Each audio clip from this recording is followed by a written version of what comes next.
Spoilers ahead. This is your one and only warning. Leave now or forever hold your peace, because we're shooting blindly in these streets. And now, a Japan Time Podcast special presentation. What's up, wolves and nerds and everybody else in between? You already know what it is. It's the Final Fantasy XIV Spoilercast presented to you by Japan Time. This is spoiler time once again. And you already know who it is. It's your favorite commentator's favorite commentator, TITOKMF. And today, I am spoiling away, but we are joined here by a huge group of people who are excited as we prepare to all go aboard a beach episode that is Dawntrail.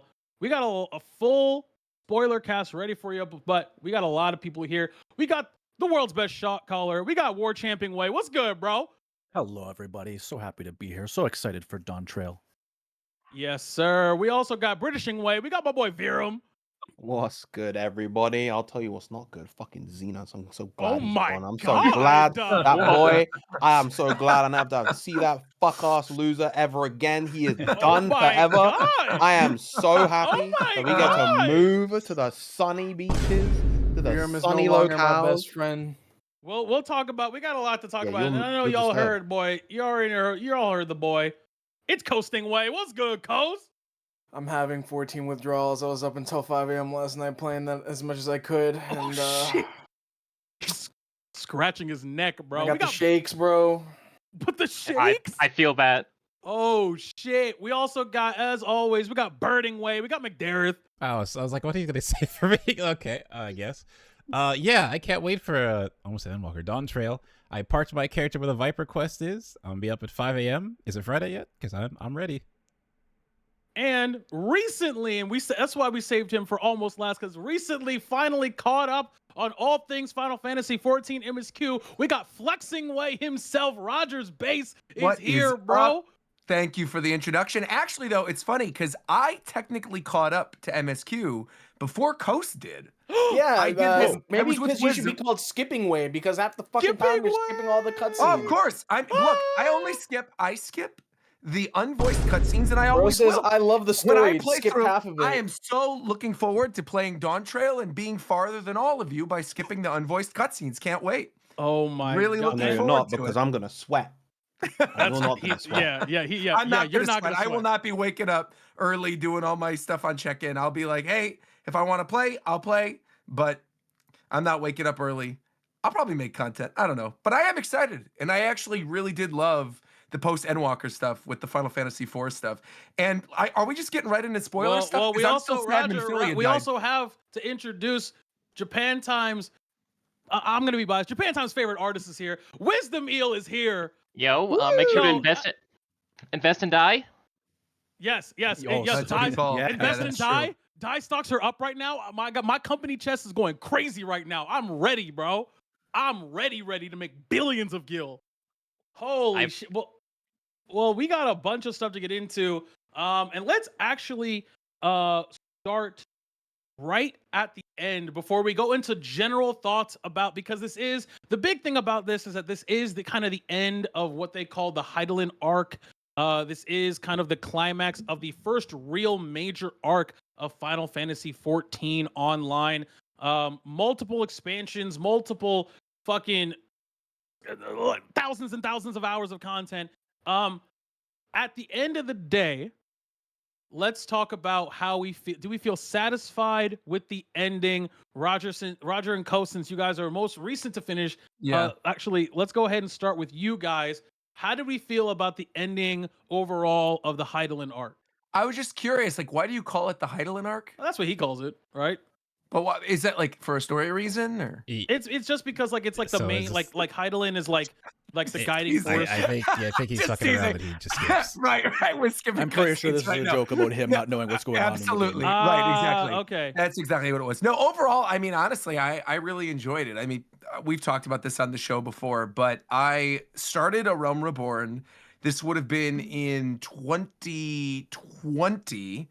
A lot of people were telling me to get into it. I actually enjoyed it. I know a lot of people talk about like not really liking Realm Reborn all that much. I had fun, just like casually playing it on stream. I was shocked by the ending, of course, with the princess and thinking at the time that she was dead.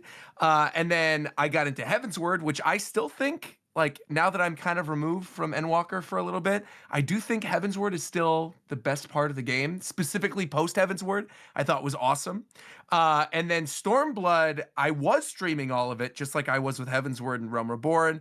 I got really bored about, I don't know, like a third of the way in when you're doing all those fetch quests and all the different camps. And I'm like, I'm just going to play this on my own. So then I did. But I love, obviously, like the all the different like environments in Stormblood I thought were cool. I like Lise. I know some people don't in this call. I do. I think she's great.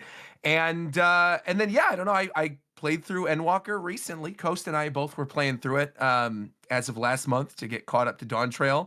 And I liked it. I thought it was a lot of fun. But honestly, I think the end of Endwalker is really good, and all the stuff on the moon is a lot of fun. But a lot of the stuff in the lead up to it didn't really hit as much as the stuff post Heavensward. And I'm super excited for Dawntrail. Can't wait for the tropical environment, the pirate stuff, and I can't wait. Well, before we get into Coast, I'm actually funny that you say that, Roger. And you kind of might know the comparison I'm gonna make. You know what Endwalker felt like to me? It felt like Ragnarok to me. It felt like Ragnarok. Okay. Yeah. Like I in the can see sense that. where it's Endwalker is so back heavy. Sure. It's thick in the trunk. You feel me? I feel that. It's dragging that wagon. And but the Dragging beginning that of it, wagon. it is. But like the beginning of it is like, all right, cool. Like Charlene's dope, but like I guess, like I don't know. Coast, what do we think about? How do we feel about the ending of the first kind of major arc of MSQ? I think with Endwalker it was pretty mixed. Generally, I enjoyed the content of Endwalker and you know the bosses and the dungeons themselves. Story wise, I started to get pretty burnt out, especially with the Hermes stuff and all of that. I feel like with Shadowbringers, I was pretty content with all of the Ascian stuff. I thought that generally that was a good place you could have ended it with. And then post Endwalker, I'm gonna be honest, I really didn't like. I like it just. Yeah, I was bored. You don't fuck with Zero? Zero. Really? I think I Zero's like the fine. Zero stuff. I love think Zero. Zero's fine. I like Zero. I like Zero too. I like I Zero just too.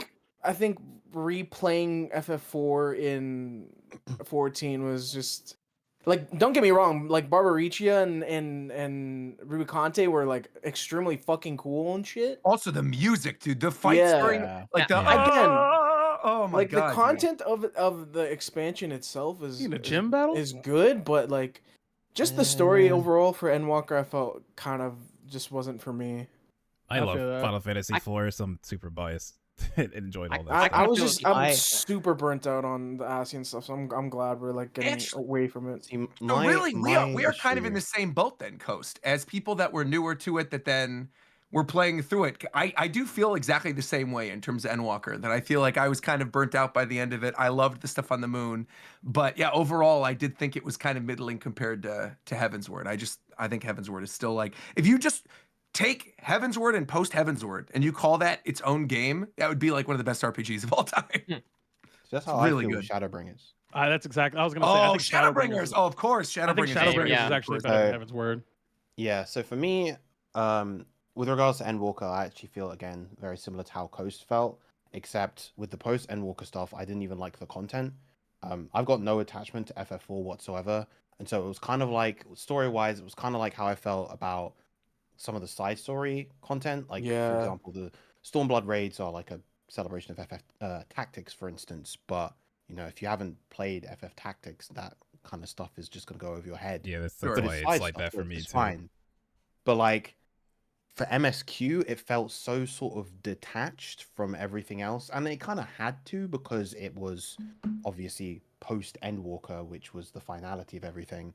But it just meant that I just wasn't really invested in anything except kind of the story of Zero itself. And then in terms of the content, I didn't like most of the post Endwalker content. It was just very kind of very easy and not mechanically demanding. And like a lot of the casual content isn't super hard. I don't expect it to be. But I think post Endwalker took that to an additional degree that made it really dull. I almost feel like that might have been a knee-jerk reaction to people struggling with Zodiark when Endwalker was new, because people were stuck there for a while. So I think People they have been tried to struggling not with do that. Thancred. The Thancred quest. I remember That- people. Right? I guess we didn't even talk about that. No, I mean that's real quick. Just while Wisdom brought that up, that was where I stopped because I'd mentioned that I had played Stormblood off camera, and then I played Shadowbringers while I had COVID in like 2021, and I just binged the whole thing, and I loved it. And then I started with Endwalker stuff, and then I got to that Thancred mission, the stealth one when you're in like the facility, and bro, I was stuck there, not stuck necessarily, but like I couldn't get myself to play the game again for 8 9 months. Skill I issue. mean, really. It probably was a skill issue, to be fair, but I just was not enjoying it. And then once I got back into it, I liked it. But that is funny that you bring that up because I did stop with that exact mission. I do think it is probably the single worst mission in the whole game. Like I do think it's probably that, or there's probably some bullshit in like ARR I'm forgetting that's really bad. Like for me, it was the duty where you're stuck as the regular mook and you have to go through. Yeah, that was ass. that Solomon. ass. I hated that shit. I think it was bad, but I like it thematically. Endwalker had a lot of that. There was a lot of content that was very good, like lore or thematic wise, but not actually very fun. Like the actual gameplay. play. Dude, yeah, Pandemonium for me was like super cool and all that. Like I love the boss like Pandemonium designs, is my the favorite music. raids. I think they're the best raids in the game. But like I felt like it was really easy. Like to be fair, I haven't done it on Savage. You do that on Savage. I prefer the That's why. Eden. And I never will. The Eden raids. The Savage ones are I've only done 3 of them, and they were.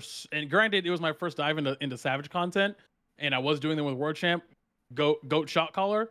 But even then, I found them very difficult, but in a very engaging way. Whereas where I've done Eden stuff before, like Savage Eden stuff before, and that just felt not like I've done Ramu, and like Ramu Savage is not. Let me ask with that. Did you do it like when it was current, the Eden stuff, or did you like go back to it? I did the Eden stuff when the Eden stuff came out. Okay. And I was just doing it on the fucking like Party Finder and shit. That was not supposed to be like a gotcha or anything. No. I know. What I'm saying is like I thought Pandemonium was your first Savage stuff. No. I thought so too, but then I literally remembered that because I remember I used to do, because someone showed me about it, because I showed him, I said, hey man, I cleared my first Savage. He says, no you didn't. You and I tried to party find Ramu, and I was like, I thought that was just a normal raid. and so I didn't know what raids were really. So he just queued us for Party Finder whack when Ramu, but like I didn't finish it. Let's put it that way. Pandemonium was the first ones I actually finished. I didn't finish Ramu. Yeah, because real fast, because I brought that up because I have a discussion with another friend of mine who's like, yeah, I want to raid in FF, and I'm like, and he's talking about how he's doing old Savages, and it's like he just doesn't get that, like, you know, the classes potency and all that scales up so much that the old stuff isn't, you know, it's not the same as. Well, if he's going in at 90, yeah, like you have kind of 3 options going into old content. You can do it like current level, like unsynced, which like you're gonna blow shit up. Like it's not even gonna be a challenge. That sounds great. I would totally play it that way. But even going in, that's the Roger way to play right there. You can go into it synced, which is going to drop your gear down to what the max would have been at that time, and you're still going to be very geared. And then you can also go in min eye level, which is going in with the absolute bare bones equipment that you could have, and that's doing the fight for real, basically. Yes, but also kind of no, because your class is just different from what it was back then. I guess it depends on what class you're playing, but some classes are just fundamentally just different. And it either makes it better or worse. They technically yes, but like they retune. Yeah, they retune the bosses whenever there's like sweeping class changes. Yeah. I mean, okay, well, because we're getting to like particulars, and I do want to go back to story for a bit. Yeah, let's actually talk about my favorite thing. Let's start with shitting on it. What are people's? What are people's? Because I'm gonna put here in case anyone needs it in the chat here. I want to just go through. Not in really any detail, but just what are the most funny or hated dungeons. We'll start with dungeons. Like, is there a dungeon that jumps to the top of your head that you absolutely hate? Because here's the thing. For me, before we get to that, just really quick about story, I just wanted to say about Endwalker's story. I think that it told the story that it was telling extremely well. Correct. I don't know if that story was particularly amazing. I see. I can agree. No, yes, I can agree with that. I think the story that it was telling, it did a very good job of it. I don't know if it was the best story they could have told. Right. The execution was great, but the vision itself, like the time travel-y, timey-wimey shit, the go into space or whatever, like they tied it all together very well. They made it work, and they made a very good story around those like beats. I just don't know if I agree with those beats. Yeah. Like I will say, out of every, and this might be because I played it the most recent, but out of every ending duty of any expansion, Endwalker has my favorite. Yeah. Which is the fight with Xeno. The fight with Xenos is fucking crazy. Super fun. Yeah. That's such a cool nuts. That was great. Yeah. It is the only duty I've ever went back and played with other classes. I also feel like we should bring up fun. one thing of how it was elevated or like affected by the pandemic. Yes. Yeah. Like, we were inside like shit. Yeah, and that entire last dungeon literally having like, a planet with disease and everything. Yeah. The theme of the expansion definitely hit at the time that Endwalker came out. Yeah. That doesn't really like apply to the people who finished more recently, but like playing Endwalker when it dropped, like what was it, like end of November, early December of 2021. Yeah. Like it was crazy. Yeah, it was a surreal experience. We were still in pandemic. We were starting to come out like to somewhat normalcy, but we were still very much like stuck inside quarantine in most places. Like playing through Endwalker with all of those themes that it touches on, of just like the human spirit and depression and like everything that it talks about at that time, it hit different. It hit 100%. Hit crazy. Well, I mean, before we get into before we get to shitting on the game, I do want to say now that because one of the things that I'm really excited about Dawntrail is what Nomura said about the dichotomy that we are going to see amongst and within the Scion. Yes. Like and that's one of the most interesting things to me. I said Nomura, lol. Yeah. Yoshi P.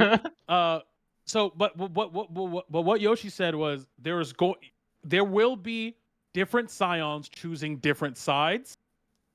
That inter-party turmoil is something that they haven't, like, that's the thing I'm most excited about, is that we have these world-ending, universe-ending, dimension-ending problems, but now that we're done with that shit, we can get into, like, actual everyday, where, like, I want one of them to die. Yeah, I also want one of them to die. I'm glad. Yeah, I don't want that. Coast, you were here, like you were already there when I was on my way. I'm gonna keep it a stack. I think it's Creel. I don't think. No way. I don't care. I'm only saying no. Here's why. It's simply because having just played it, right? The reveal of the Pictomancer thing, I feel like that's too integral to what we're going to be doing now. No, Liz, hear me out. Hear the pitch, Roger. Okay. Who is the only Scion? Wait, who is the Scion that's closest to Creel, other than you?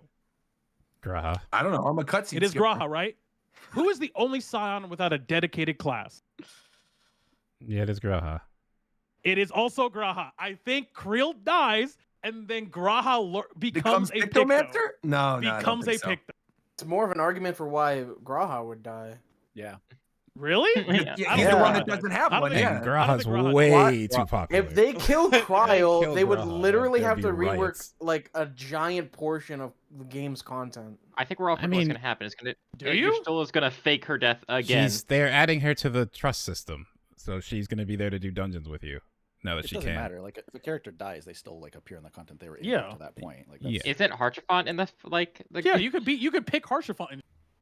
Yeah. And he's super dead. Oh, that I didn't even know. He's the deadest that character's ever been in this game. Harchifont is the most dead character in FF14. I was talking more about the Eureka stuff, but I mean, Eureka's it's old now, so it kind of doesn't. I would say death also is real quick. I don't think it's Kryle because it's like the least impactful character they could kill. Yeah, I think that's why. I think that's exactly what they do. Dude, imagine they kill one of the twins. I would actually just that would be crazy, man. They just got See you later, Alphino. Bye bye. They just Alphino. Yeah, get him out of here. It's not all. It would probably be Alize. Alize. It would probably be Alize. They're killing one of them. If they kill Alize, don't kill either of them. 14. They just got dolls. They just got dolls. I'm with you. I don't want anybody killed, but they did say like at the end of the story trailer, right? The very end, the maiden is saying. The maiden is she's saying to you, "Can you achieve your goals without sacrificing anything?" And it's like flashing through all the characters when she says that, and it ends on the Warrior of Light. So they're like hinting up that they could do something, but I hope they don't. To be honest, they did tease us in the Endwalker trailer too about Alphino dying, and then nothing happened. Well, I mean, they did. That's the thing too. Technically, they got to put that fear in our hearts. They got to and also I will say I am seriously considering like playing through because they completely revamped. Like if you haven't done the trust system, it's so funny. Like it's so funny and like flavor if you do the trust system. If you run every dungeon with trust, it does shit. Like if you go in with Alize, regardless of what class you are, will always limit break before you. She will always limit break before you.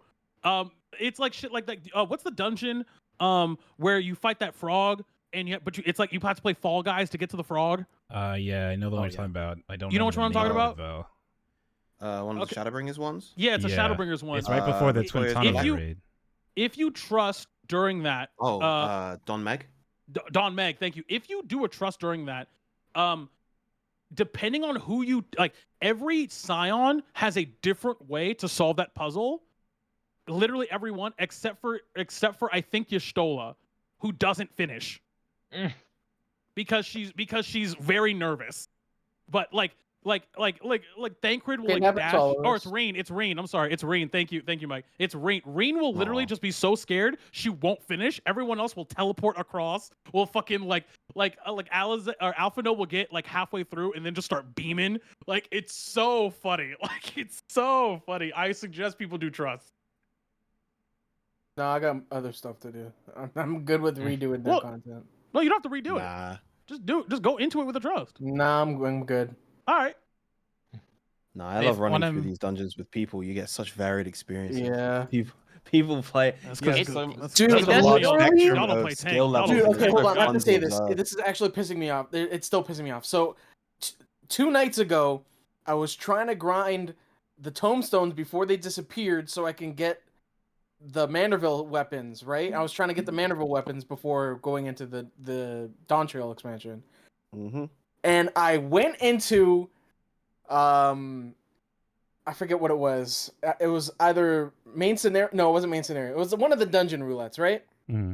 And we got into Amarot, and there were 3 sprouts, and I think they all died a combined total of 40 times.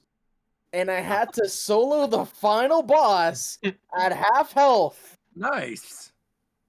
It was the worst experience ever. Anyways, that's why I don't do trust. I hopped in the other day and just because I was trying to get all jobs to 90 at one point and I got burnt out on it because DPS queues make me want to kill myself. I feel that. Yeah. I built like Virum. So I hopped on and I was just like, okay, well, I still have 2 tanks that I don't have at 90. I'll go do that. So I hopped on my Paladin and I queued up for like my first roulette and I got Keeper of the Lake with a Sprout Healer. And it went exactly as you would expect. And I didn't do the rest of my roulettes that day. Nice.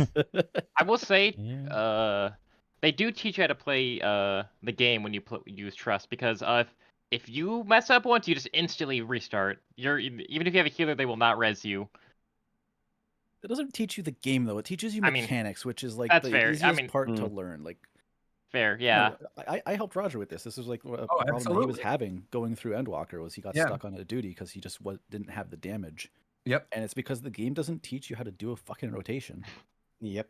But now that I've learned, I actually genuinely feel like I can hold my own. And I feel like I'm not just stupid running around and not knowing what I'm doing. And I got hotkeys now. It's great. It's especially frustrating because, like, some classes change quite drastically as you level up, and it's not just like the DPS classes. Like Black Reaper Mage is right another. there. Yeah, Black Mage obviously is like changing every 10 levels. Reaper is a nothing class until you reach like high 80s. Yeah. Sorry, It doesn't even have its proper opener until 88. Viper is about White to be very Mage, similar. Black Mage changes every 11 levels, like completely. Yeah, I think it's and crazy how like, that's one of not the. It's even a a new little class. bit. Like It's a like new it's a class. new class every 11 levels when you're playing Black Mage. It's fucked. I mean, Wait, the wait, shit what are we talking my about? first class. even Black- something like White Mage, where like you're playing that class up to level 50, and that class is teaching you keep pressing Cure 2, keep pressing Medica 2, whatever. And then it's like you get the lilies, and it's like, wait, I never have to press these buttons anymore. Yeah. Or rarely have to press these buttons. But the game doesn't really teach you that. You get level 90 White Mages still pressing Cure 1. Never press Cure 1. I think. unless Oh it's your wait, only heal. are we just talking about like classes at different levels that we're doing? Right? It's kind of Essentially, like the disparity in players. How it's very easy in FF14 to Oh, yeah, find people people that suck at don't this know game. what they're doing. Yeah. I mean, Because the game never teaches you, and the it game never doesn't teach you. forces- Worship forces has you had to multiple one rants thing- about this game. The one about this. thing that actually irks me more than people who don't know how to play the game are people who don't know how to play and don't ask questions. Sure, of course. So most people. A lot of them, dude. Oh. Like literally last night, Yeah, I was that's doing what I'm saying. Pandemonium, and on Wait, which the one? last one, on the 12th circle Yeah. where it's like P12. there's the orange and purple circles, and you gotta go into the opposite one or whatever. Yeah, that's the Eric mechanic. Yeah, I wasn't doing it right. I thought you had to match the color, so I died twice, and I'm like, am I doing this right? And I Oh, typed it in. I'm like, am I supposed to go with the 11th opposite one? And they're like, oh, it's the 11th one. Okay. Yeah. But I just asked. I was like, am I supposed to go in the other one? They're like, yep. I'm like, oh, okay, thanks. So now I know in the future if I ever run that, I know how to do it. Savage Eric is very fun. I mean, here's the thing too about like, I mean, we've talked about the fact that the game doesn't teach you how to like.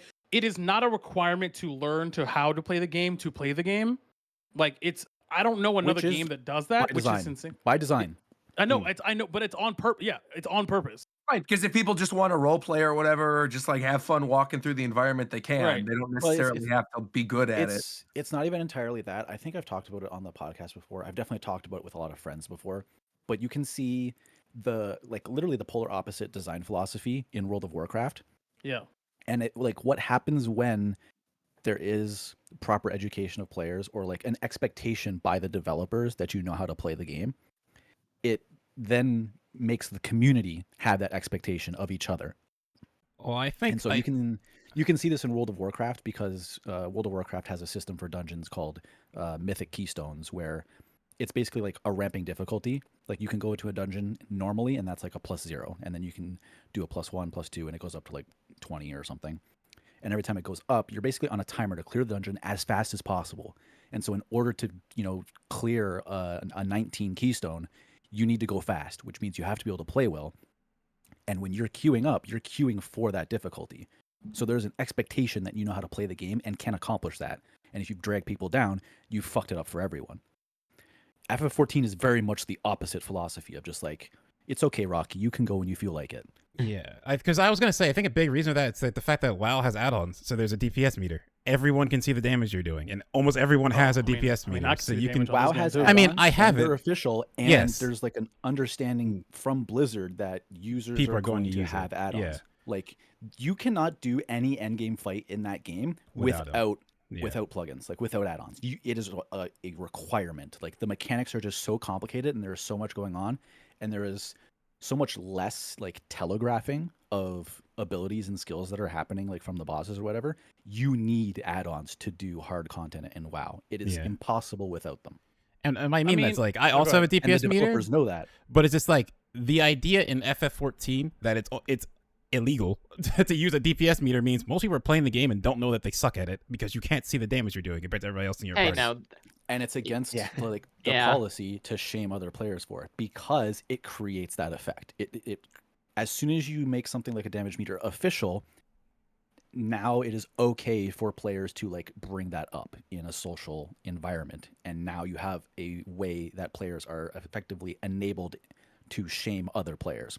which 14 is like actively avoiding, and it has side effects. And it's like that thing in Overwatch where like they weren't shown, there was information like it's the denial of information for the sake of community, like for like in order to stop people from being toxic, because like we don't want to give people numbers to back the fact that they're being toxic. Like that's the whole thing, right? So, but like at the same time, like it is a catch-22 because the WoW way is also bad. You know what I mean? Like because oh yeah, people are toxic. That's what I mean. There's neither of these is the wrong way to go about it. It is the two ways to go about it. It's either one or the other. You're going to end up at the far end of one of those two directions. True. It doesn't matter how many like hurdles and stuff you try to put in the way.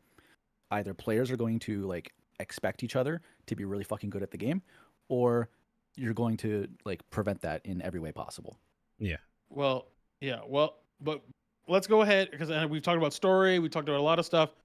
Let's try to like do some like big kind of overarching, now that we've all played basically all of the required MSQ dungeons, all the required. But we never said what our worst dungeons are. Let's start there. This could be from any expansion. It doesn't have to be the one. It doesn't have to be necessarily a bad dungeon. It's what is the dungeon that you just hate, and I'll start. It's fucking the Morble one. The fucking the Orm Vale. Orm Vale. Orm Vale is the worst dungeon in the game for the reason we're talking about. It's the reason we're talking about. I hate it because you have to go there and farm stuff there. It's not a bad dungeon in the sense where but the fact that the game doesn't teach you how to play and people get bodied in that dungeon for no reason. Oh yeah, I feel like, I don't know, Orm Vale to me feels like the meme pick of everyone just agrees that Orm Vale sucks. No, that's not. That's my worst one. Oh, that is your worst one. No, it is not. Oh, because my worst one is Tower of Babel. That sucked. Really? Yeah, I did not enjoy Tower of Babel at all. Mine's actually other than Orm Vale, mine's actually Hawk Manor. Yes, I agree. Hawk Manor sucks. I love that dungeon. I think Hawk Manor's really bad. So wait, Hawk Manor. Nah, I love that dungeon. I also think I kind of like Hawk Manor. You love Hawk Manor? Is that what you like? It's one of my favorite ARR dungeons. Granted, I don't think super highly. A lot of the ARR dungeons are fucking ass, man. That's true. Sestasha, I just love. Yes, that is mine. I cannot stand. I'm thinking of the right one. Hawk Manor is the ghost one, right? The ghost mansion expansion thing? is that? That's AR. Yeah, I like the very first dungeon. I like that one. It's the very first dungeon. Is it the pirate one? Yes. Yeah. But I only hate it. I only hate it because I go there and I have no fucking buttons. And it's just like, okay, great. Exactly. I'm stuck here. That's one of the big flaws of the ARR dungeons, is simply that you don't have a kit to enjoy playing. AR dungeons are weird because I like how they're a lot not as linear as like Endwalker dungeons, but at the same time, they're like, you have no buttons, it's slow. For a while, mine was not Praetorium, the other one. Oh. No. Shout out to everybody in the call and everybody in chat who remembers when you had to literally escort Sid across the fucking map to play that, and like it was so fucking bad.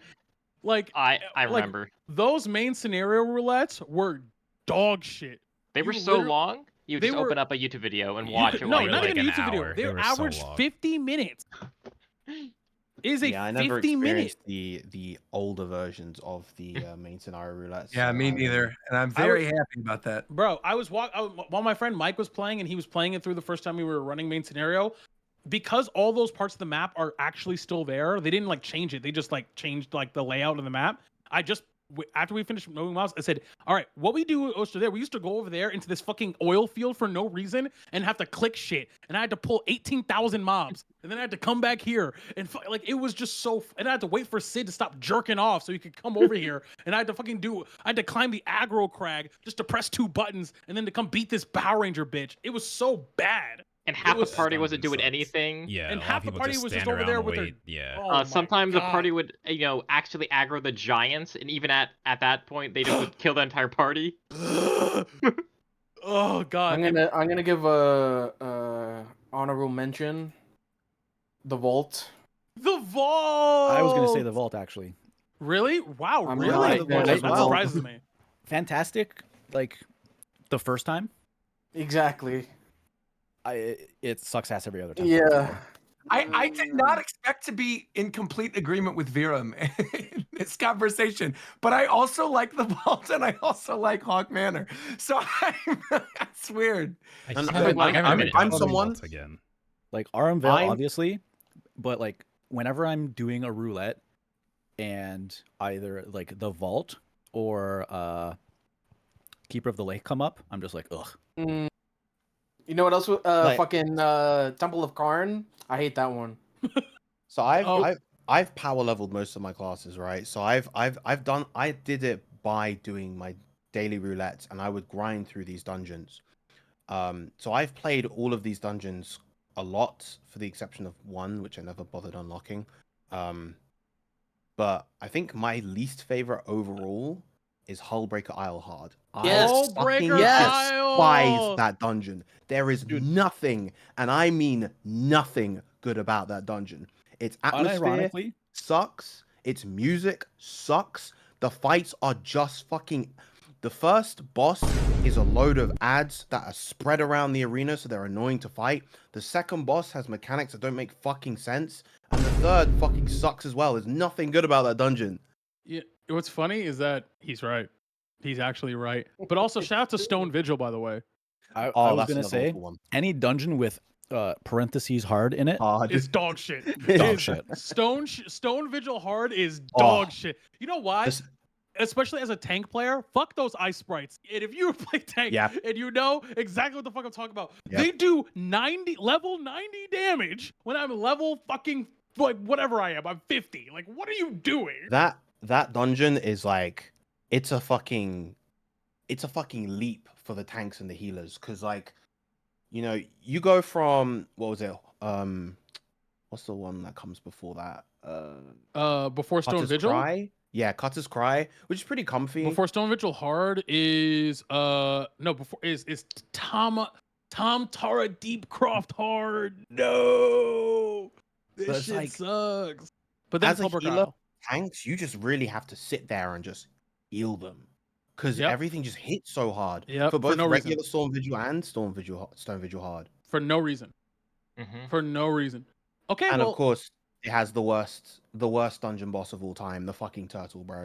Shout out to that turtle. Once you learn how to do it, it is funny to watch other people fuck it up. That is funny.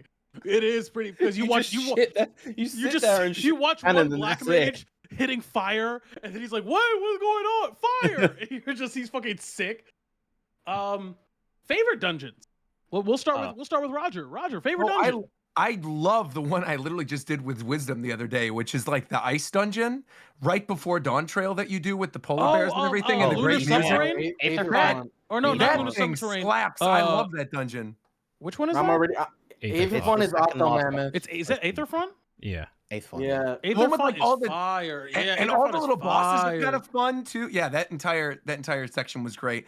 And then one of the other ones, I think we've talked about this previously on another show too, and I think Viram actually, you mentioned the name to me, but I can't remember off the top of my head. It's like the ghost ship one, the piratey kind of ghost ship one. Siren Song Sea. Oh, that Siren Song Sea, dude. Yes, I love that one too. Those are my two favorites. McDareth. I won't lie to you. I don't really care that much about dungeons, so I guess Smileton for the music, but like in general, Smileton's fire. That's a good answer. You can move on. That's a good answer. I run a dungeon just to get the loot or get something I need from a dungeon, then I don't really think about the dungeon. Smileton's a good answer though. Those? I'm gonna go with a very campy answer and a really unique answer. Amarot. And Airy. The Airy. Airy's pretty good. I honestly, wow. I think it's gonna sound crazy, but I actually think it's Dead End. Like good one, good pick. Yeah, like I actually. Which one is that? Dead Ends. It's the bird one. Final regular Endwalker dungeon. Yeah, it's the follow the bird. Jump around to the different worlds. Yeah, okay. You go around the different worlds. Oh, yeah, that one's cool. That one's cool, but I think I don't like it as much because you play it a lot. Like you play it because basically when you're running experts and trying to farm for your Mandavilles, it's basically for a while was the only one you could use. It was the only one you could run. Other than that, like Smileton. But I would say it's either that or probably what's the one where you fight the Power Rangers at the end? You fight the blue and red guy. I think it's a Stormblood one. Is I know what you're Gimli talking about. The Gimli Dark. The Gimli Yeah. Dark. Just for the boss That one at is the cool. end. Yeah, that one is cool. Oh. Yeah, the Gimli Dark is pretty good. Virum. Mount Gold in Shadowbringers. Gold. That has pretty cool level boost drop. 79 dungeon, and the main reason why is because the very first and very last pulls are the most demanding pulls in any dungeon, and wall-to-walling those is incredibly satisfying. Incredibly satisfying every time. Yep. That is the primary reason. Talk The that music's tank great shit. as well. Talk that tank shit, Virum. Yeah, when you're on tank or healer, when you're on tank and you invest the faith in the healer that they're gonna heal you, and you just do that wall to wall and it works, it's great. When you're on healer and you have a tank that has the balls to do the wall to wall and you heal it all off using your entire kit, it feels amazing. The music's great. Hearing Vorthri talk shit in the background is also great. I just love that dungeon. I can give Wisdom you one. meal. For story reasons, I like the Hero's Gauntlet. That's good. Shadowbringers. That's a really good one. Yeah. For me, Hero's Gauntlet's really good. For story, it's also Dead Ends because that dungeon's just great. But overall, it is Kogane Castle. Really? I think that's a side dungeon. It's just a super fun one, and that's even after I farmed it 40 times to get the Ugiria minion before it was added to lockboxes. You know what, War Champ, before you go, I think the other one that I really like because it's funny to watch people die to it is the Burn. That's a good dungeon. The Burn is very funny to watch people die to the dragon at the end. Go ahead, War Champ. He will kick your ass if you don't know how that fight works. He will fuck you up, bro. He will ruin you. he will fuck you up, bro. Funny dragon, go Berg. I was clicking through a bunch of just like the list of them, just looking through, just trying to figure it out. So like honorable mention, obviously to the twinning. Yes. Obviously. Obviously. Yeah. Absolutely. Twinning is just like really good. Like song of the game. Probably the dungeon song of the game. Maybe. Yeah. I'm not mad. I really like the Academia Anida theme. That was good. And the Anamnesis Anida themes. What's it called? I literally play this all the time. I actually think it's the best song in the game. The dungeon song from the twinning. Yeah, I have to listen to it again. I'm trying to remember which one that is. is. You know that shit. You probably heard it in memes as well. You know exactly what song it is. To be fair, I do. Yes. Smileton is fire. Smileton is fire. So I have to be. So I have actually never honorable run the mention twinning because I'm so lazy. What the fuck? I had the quest to unlock it. It's unlocked. I literally just never went and did it. Literally, my friend has also not played it yet. So like, I know a lot of people haven't played it yet. I agree, but go ahead. Okay, so honorable mention to the twinning. Honorable mention to Hero's Gauntlet. Yep. Just fantastic dungeon. Yep. And I was looking through the list and I was just like, I don't think there's a Shadowbringers dungeon that I don't like. Like all bangers. They're all good. Literally banger. Like I was looking through the list. I'm just like, yeah, there's some Realm Reborn dungeons I don't like. There's some Heavensward dungeons I don't like. There's some Stormblood ones I don't like. Show me a bad dungeon in Shadowbringers. Go There's ahead. no bad dungeons in Shadowbringers. I love every single one of those dungeons. Banger expansion. Banger expansion, honestly. But I think I'm we'll going to give it. my favorite to Katisis Hyperborea. That's a very cool one. Because that one's got some good ass music. It's got some good ass fights. Yeah. Which one's that one? It's the one where you fight Hermes at the end. Yes. Yeah. Oh. That one also. That's the one I actually did like play. Start with on Trust. the ground level, and then you go through like the snow area, and then you go like in the facility, and then you like take. I remember now. Yeah. Music's good. The pulls are good. The boss fights in there are good. Just a good ass dungeon. And another another weird honorable mention in that like I don't actually enjoy getting it when it comes up, but for what it did, I am a huge fan of it, and that's the Fell Court of Troya, because that is the only fucking dungeon in the game where your AoE rotation actually matters. Really? I hate that dungeon. Yeah. There's Wait, a- is there's this an ad is for it. That's the Academia first Undear? time. Is this a side quest? Yeah, this one you get from a side quest. I've never done this. This looks cool. I only did it recently. You get What's it the from a name of it side again? quest.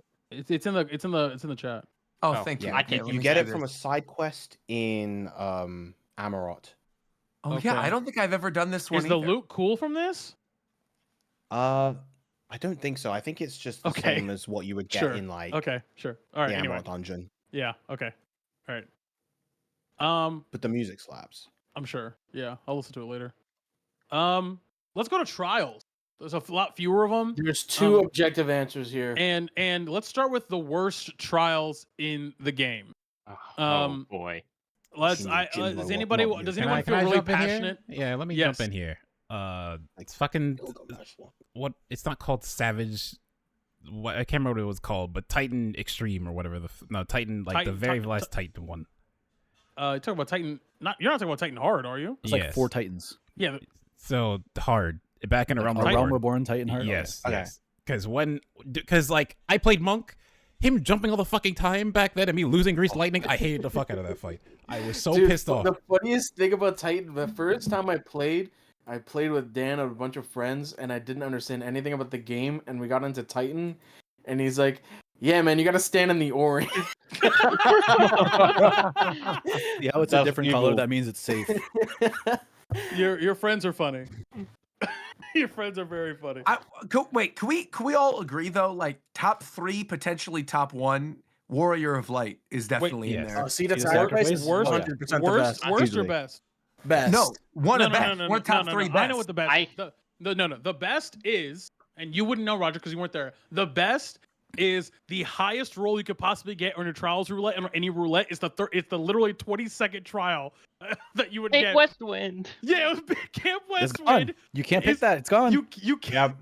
It's literally the GOAT. It's not in the game anymore. You can't pick it. You can't pick it anymore. Why'd they get rid of it? It is because it is It a took was a non-fight. 27 seconds. okay, Roger. It is a literally. Here, you know what? Actually, I will show you. It is It's so a solo short. duty now.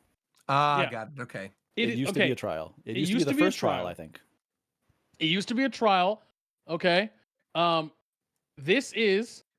I'll show you here. Right now. Where is it? Where is it? Here. Man, just like thinking about it now, I think I like the trials more than I like the dungeons, if I'm being honest overall. Yes, that's where I am. Look, Roger Coast. I don't know if you've seen this either, but look at this. This is a real. This is. Let's see. This is Cape Westwind. This is. I remember this. This is a trial. Yeah. I did this too. Yeah. This is a trial that you could get. It used to be a trial. And Yes. And it is the best trial in the game because it gave the same amount of XP as any other trial, but everybody would pop off in the chat when they would roll this. Yeah, This is what I remember, you right? leave. Because everyone was talking about, oh, it's going to be the hardest thing ever, and like it's going to be super memorable, like lock was the in, and bet. then it was nothing. That's Yeah. right. That's Yeah, right. you're getting in trouble. Because it's just a guy. It's 8 people wailing on a guy. It's So, the McDareth, first you 8-man agree with content me you ever then? do. That you think the trials are actually better? Because I'm looking Yes. at the list. I was looking at the list of dungeons to try to remember. Like I'm Well, looking look at the at list of Slow. the You guys trials, suck. dude. Shinryu, freaking sick, Bro, man. The Nice trials are around, literally incredible. like the peaks of the They're story. so good. Well, for me, it's because I like raiding. I like endgame content, and trials are all They're basically so just raids. good, man. So yeah, I love I them. love the trials. Yeah. It's a Titan. He can go fuck himself. Roger, yeah. Roger, do you or Viram, do you have one? I would Steps of say Faith. I forgot about Steps of Faith. Anyway, sorry.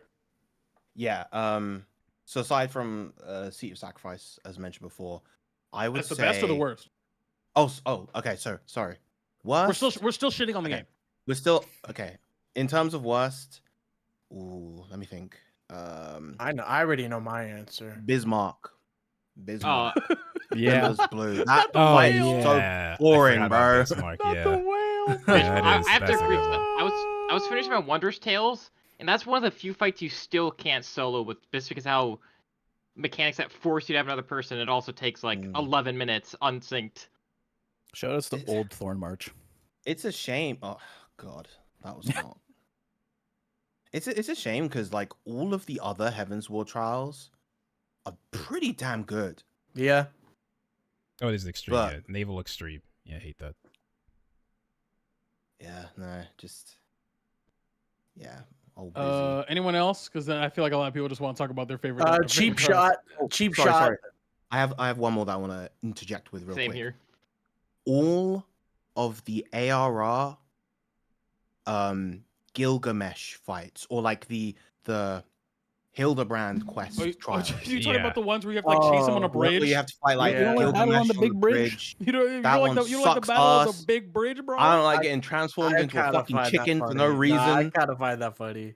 That shit sucks. You don't Dragon's like neck the where you battle on fight. the big bridge, bro? Also, I No. have something to say about Seed of Sacrifice. I don't hate it, but I'll never forget the time that we wiped like 12 times in a row because someone could not do the time maneuver.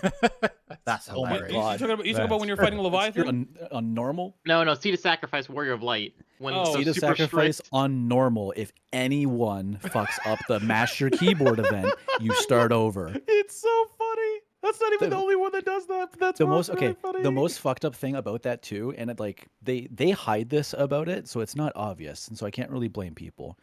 But the way that like any of those like mash your keyboard things work is when that timer gets down to that last like 1.5 seconds, any key press jumps that bar back up to like 80%. So like if you're mashing kind of fast, it can still like be draining, but as soon as it gets almost empty, any key is going to shoot it back up. And so people just are just like mashing their shit, and then they get tired, and then like they just like they miss it at the end, and it's like you literally can just be like tap tap tap tap The tap thing- tap. They're Minutemen, bro. They and don't you'll know be the The thing fine. that people also don't realize, and like I think a decent number of people don't realize this for a long time, because there's that button on the screen. I think Yeah, they try people to think click that you can just you click have the to like button. mouse Yeah. click think- the button, but no, you could just press any key on your keyboard. I shuffle. You can also click. You don't have to actually click that button, but clicking the mouse Yeah. buttons also count. Yeah, I just hit everything, man. You don't even have to. You can literally just like once a second hit a key. And I don't trust people. I hit everything. That's fair. closes the game. That's fair. See, the sacrifice is the last time I'm trusting anybody to hit their fucking button. Man. Yeah, Well, the fact that they made it so that anyone screwing that up wipes you is insane. No, that's fire. It's Get so punished funny. get punished for the max, nerd. Okay, well, is anybody's favorite dungeon or favorite trial not Seed of Sacrifice? Because mine is not. I have another mine one I is- really like. I think Seed of Sacrifice yeah. is objectively like peak, but I don't think it would be my favorite. Nothing's gonna top Pool of Tribute. Stopping the giant sword. So that is fire. Oh, Susano, yeah. Oh, Susano, yeah, I really love Susano. Oh, yeah, Susano. Susano is My awesome. man, Brian Blessed. Dude, I also like Tsukiyomi's. I Dude, the four. I don't like. What is it? Tsukiyomi. The four lords. I adore those fights. But I also didn't do. Oh, Action Yako, Tsukiyomi, Shinryu, so- and Tsukuyomi. I love them all. Can Those are I? actually super fun to get the dogs for. So I love Heidelin's Call Extreme because like the line of sight mechanic, that's such a WoW boss. So like I really like that fight. Can I throw out maybe a dark horse pick because I Go think for the it. lead up to it is crazy. We're listening. I really what? No, I was saying no. I'm listening. No, I'm no, here. no. Oh, I thought you said. I thought you were gonna say. I thought you said what I was gonna say. I was like, what you know? I love Mother Crystal. Yes, I was gonna say yes, Mother I agree. Crystal. I just I love think- watching people die in Mother I think Crystal. Mother that's Crystal Mother has- Crystal was funny. awesome. I think Mother Crystal has objectively some of like one of the best in the whole game. Like lead up to a trial. Yeah. It's Yeah. literally her being Really? like, yeah, it's like Yeah, I it's, think it's so. like it's one of the like the anchor points of not like it is the culmination of the entirety from the moment you make your character to this moment her going, yo, you've been here. You need to be strong enough to fuck up this bird. I can't fuck them up. So if you can't fuck me up, you're done. So let's box. I like it's so fire. Like I it's played that. so- That's actually the one trial I played with trusts because you get to play with all the scions. Yes, Oh, that's fun, bro, fun, yes. Fun. So I have a lot of thoughts here actually that you Yes. brought up Mother Crystal. Didn't I Yeah. play that with you guys? Yes, you On did. stream? It was awesome. Yeah, It was I loved awesome. that. I liked Mother Crystal as a fight, like the mechanics and everything originally. I fell out of love a little bit from having to PF the extreme so much that and people just being bad. So Yeah. it kind of lost points through no fault of its own there. but like the fight itself thematically, I actually was not a fan of that lead up that you enjoyed so much, actually, for the reasons that I talked about earlier of like, I think Endwalker told its story very well. I just don't necessarily agree with the story that it told. I love thematically the idea of fighting Zodiark and fighting Hydaelyn. I don't like it. It feels like a cop out to be like, come test your strength against me. Like, I wish that, like, you know, like Zodiark's dying gasp or something was like to infect the planet or something and like turn Hydaelyn against us. And so we got to have like an actual like fight with her, like with stakes, I guess, because it just felt like when she's fighting us as a friend to test us, it just feels like, well, we have to have you guys fight Hydaelyn. We got to fight Zodiark. Like, let's find a way to just make it happen, kind of thing. Like, I can kind of see it was kind of weird how we just killed her. Yeah, it was like well, that's my thing. It was like, I get where you're coming from. To me, it did feel like there were stakes because like it was a battle to the death, one way or another.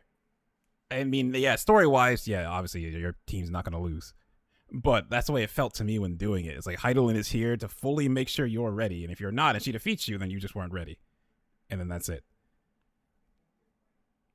Yeah.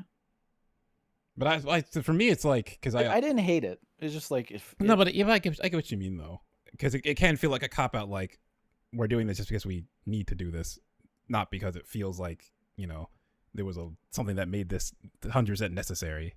So I understand that. But I also love the remix of Answers. And then in the intermission, she's doing the see, hear, feel, think. Just a full callback to the start of the game. I'll give you guys a real dark horse.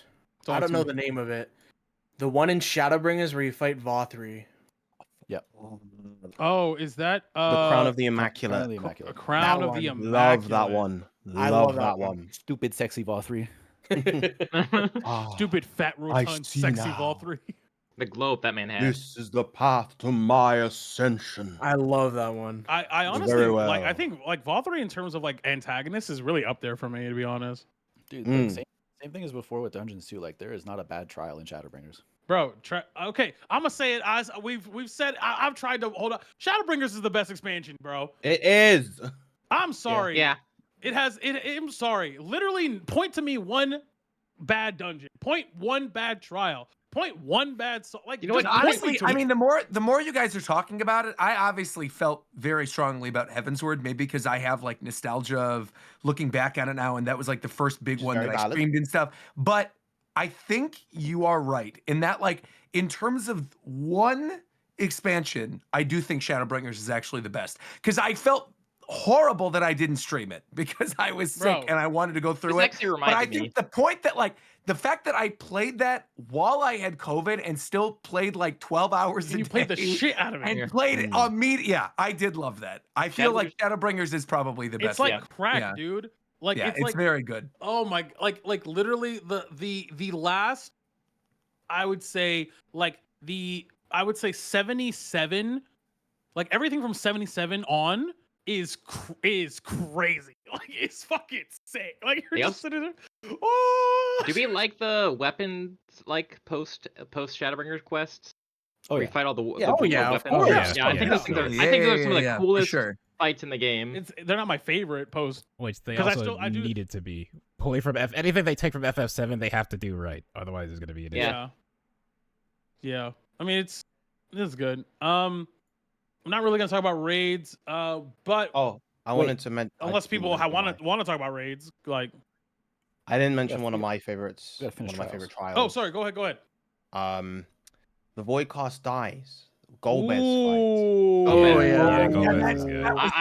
I did love that one. Yes. Played on a GameCube. Let's go. That was very cool. He's got all the sick lines that he's dropping. That's a good free us from the wheel. That fight was fun on Extreme too. That's the thing is, Endwalker trials were all, they were all good. I think the trials are better than Dungeons and Endwalker. It's not close. Yeah, I agree. I think just generally speaking, yes. I think the only Endwalker trial that I'm not that I wasn't big on was the final post Endwalker one, the Abyssal Fracture. Nope, there's where one you more. fight Zeromus, which I thought was just. Oh, yeah. What's up with the Gilded No, Araba? so this is what I'm Araya? gonna say. Like the most forgettable trial in Endwalker was Gilded Aria, and Virum literally forgot it existed. No. I'm not gonna lie, I didn't know it existed until I saw those lists. No. So I didn't actually forget about that one. I kind of Well, it's a side quest, right? Yeah, it's a side quest one, so I didn't consider it as the last. That trial, I remember the first 2 times that I played it, I was like, I don't like this. And then afterwards, I warmed to it quite a bit. Once I kind of got it down, I found myself enjoying it quite a bit more. I do think Voidcast Dias is very slept on. I think that the fucking Gigabit, whatever his name is, making the fucking cube that you fight on, and then he pulls up with the dragon, bro. That shit's hard. Like that shit is crazy. I also really like Voidcast Dias just from like a technical perspective. Like FF14, very like Virum can appreciate this the most for sure. Just the way that FF14 like reuses its animation rigs. They have done some very, very creative shit with the like person with creature on their shoulder rig that they have. They've done a lot of very different. Oh, right, because it's the same shit as what's his face, the guy who hates Thancred. Yeah, that guy uses it. The snake lady. Yeah, snake lady uses it in Pandemonium. Golbez uses it, and those are all like very different, like appearance wise bosses, but they still get to like kind of reuse that work, and they get very creative with that animation rig, and I love that. Just fucking hate the fucking Golbez dungeon though. That shit it wasn't a flashback dungeon, like Lunar Subterrane. Yeah, I like that dungeon. Yeah, I don't mind that. I don't like the flashback dungeon. I kind of like when dungeons have like narration, but that's only because that's the only part I do like about it. Yeah, I mean thematically and plot wise it's cool, but the actual dungeon itself, playing that shit kind of ass. I got that on my roulette. I was kind of just sleeping. I'm biased again, but it just feels like any other dungeon to me. Because like I'm here to just kill it, go on, do the next thing. I mean, I feel the opposite about that dungeon that I feel about Smileton, where I love playing Smileton, but I don't know what the fuck's happening, man. They broke. Did y'all break some shit? Like I don't even know, y'all. There's this one dungeon. You pass those 2 Loppers who are like roasting each other, and it's so funny every time. Like that one Lopper was smoking him. That shit was crazy. Oh, can I ask you guys a question that would only be only because you said about the Lopperites, reminded me. This is only appropriate in the discussion regarding Final Fantasy XIV. But what's your favorite race? Namazu. Viera for me, obviously, and then the Lopperites are second. Playable or just in general? In general, yeah. Your favorite race? Lopperit, or the little dwarf guys. Yeah, I was gonna say those. Oh, guys. the dwarves are fun. The little dwarf guys are fun. Dragons. There's like 4 of them, bro. Yep, dragons. Crazy, and like 2 of them are dead. Fuck out of here. Can I say? Can I say the Asians? Sure, that counts. Yeah, you could say that. Yeah, for sure. That for sure counts. Yeah, by technicality, yeah. Counts. The Unsundered. Oh yeah, that was probably another reason why I was very interested in the Endwalker post game, is because you're with the I can't remember his name now, but the leader of Razadhan. The dragon guy? Varshan? Yeah, Varshan, and helping out his sister. Yeah. So that and the FF4 I said stuff. Isn't that the fucking dragon gym leader? Yeah. Is it Raihan? Oh, that's Raihan. Oh, Raihan, yeah. That's Raihan. Raihan's the dragon gym leader. Fuck. My pick's Mikote. Makote's pretty cool. I'm glad they're not like spammed in the story. They're actually used kind of sparingly. I don't think it's like Graha and like maybe one other. Ishtola. Yeah, Ishtola mostly. No, there was that one character Ishtola, in Stormblood. I forget her name. She was like a super side character. I do find it kind of funny how they have that was like Lisa's right hand. Is it? Oh, I know who you're talking about. There's also like Ishtola's sister that comes up. Yeah. She's in like the Summoner quest line, but she briefly appears in She ARI is in the Summoner quest line. Dude, I want to see a lot of more female Hrothgars in Dawntrail. I remembered. You're gonna see a shit ton. Yeah, aren't they adding that? That's like a whole big thing. You're gonna see a lot more. Isn't it like I'm gonna be honest? I think like Aaronville is the only male Viera that I've ever seen that looks good. Is that crazy? I play a male No. Viera. My guy What looks did I awesome. say? No, I mean, I like disagree. I think most male Viera look good.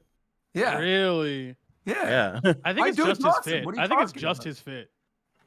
My That fit's makes me cool. feel Hold that on, way. I'm posting it in Okay, chat so right can now. I It's the backpack, I bro. need You don't them- got the backpack.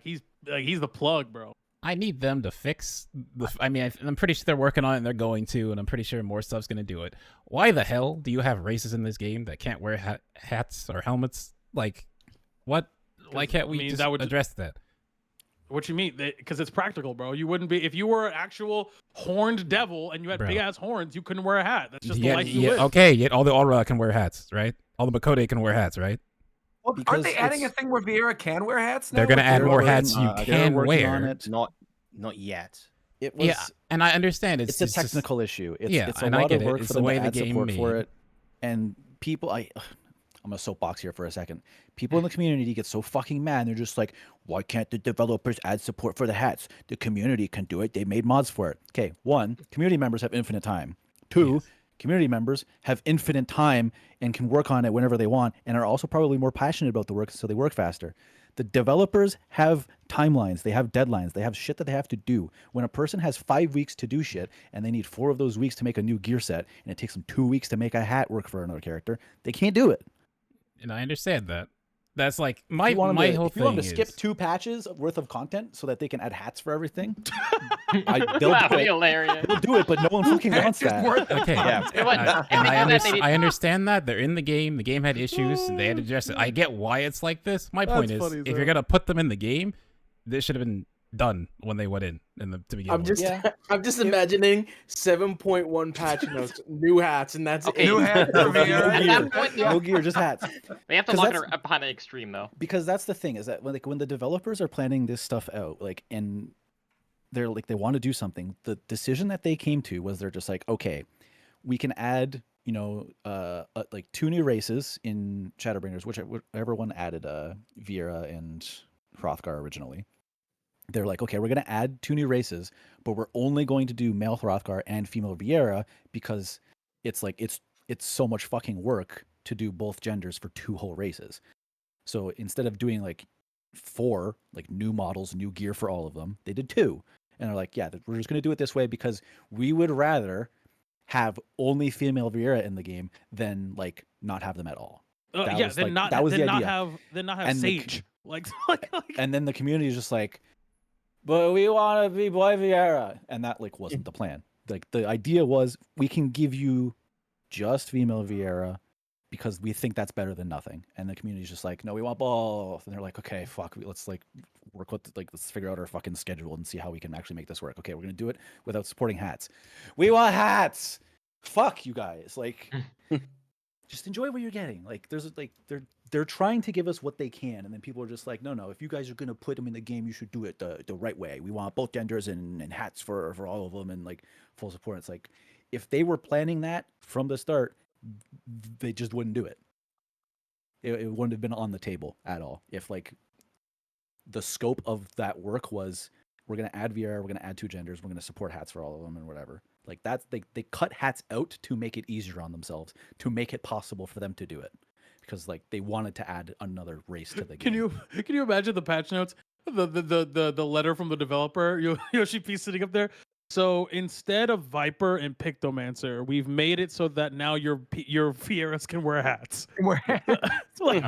And like I get your point still, but again, it's just I don't know. To me, it just feels like there's other race. I can understand if every new race that added in had this issue, but that's not the case because Aura. I just want to be able to wear my little one-piece straw hat on my Viera. That's it. That's all I ask for. I want a little Luffy hat that I can That's have never and walk happening. around. But would you rather not have a Viera to begin with? No, of course not. Okay. What? Bunny Okay, voice that's for life, of okay. course. Okay, hold up. That is, I get the point Warchamp is making, but that is not a hard cut. That it's either we get this or you get nothing. It's not always the case. That's the decision they made, though. That's what I'm exactly saying. what they said. That's They what they made said. that choice. We see the result of that choice, and we're just like, oh, why didn't you guys give us hats? And it's like, we didn't give you hats because we wanted to give you Viera at all. That was the trade-off. We gave you a burger with Game one dev patty difficult. instead of 2, because it was either that or give you no burger. Yeah. Oh, Roger's power went. Oh, he's dead, Jim. GG. He didn't make it past the final days. He did. He didn't. Neither did Harsher Font. But so before we take off, because yes. I had two other thoughts that like popped into my head before all of that. Sea of Sacrifice top 1. Sure. But I wanted to mention Dying Gasp, Hades Dying fight. Gasp was pretty good. First time we do the party summon shit. Genuinely, one of my favorite moments in a video game of all time. Yeah, it's fire. Making the duty finder canon is one of my favorite things a game has ever done. And a lot of people get very like cranky about the fact that they like reuse that animation every time it happens now. No, it's fire. I don't care. Love fire. it. Yeah, it's fire every time. Keep doing it. I love that shit. It's fire every time, only because it's like, it's just it's your wall being like, again. All right, fine. Summon the goats. Like it's just and then the funniest part about it is this really dramatic scene, like this really like dramatic, like I'm gonna summon all of these other warriors of light, and then you just see like a Tonberry, like you just see like a Tonberry with an axe. Like it's so funny. Like a giant oversized Tonberry that's like it's a giant Tonberry or that fucking with that kappa. It's just like the kappa or it's like a giant chicken or a pig. I once got a whole squad of chickens. And it's just a chicken head with nothing but the new emperor's glamour. So he's butt naked, but he has gun. Like it's just so good. And then your wall sitting there like, this is not all right. Sure, man. I guess. Oh wait, you're a mentor. Like it's just like okay. Yeah, I love that fight for that moment. It was fantastic. So then moving on from Trials, because I think I think everyone else was done on Trials. Yeah, I think everyone was Trials. But, I mean, we've been going for a while, but go ahead. Yeah, we popped another thought in my head. So sure. About Endwalker. So towards the end of Endwalker, we have that really cool like fucking Avengers moment where like everybody's here. You know, like they go through like everybody we've ever met, like they've all come together to like support us. You know who the fuck was missing and still pisses me off? Hilda.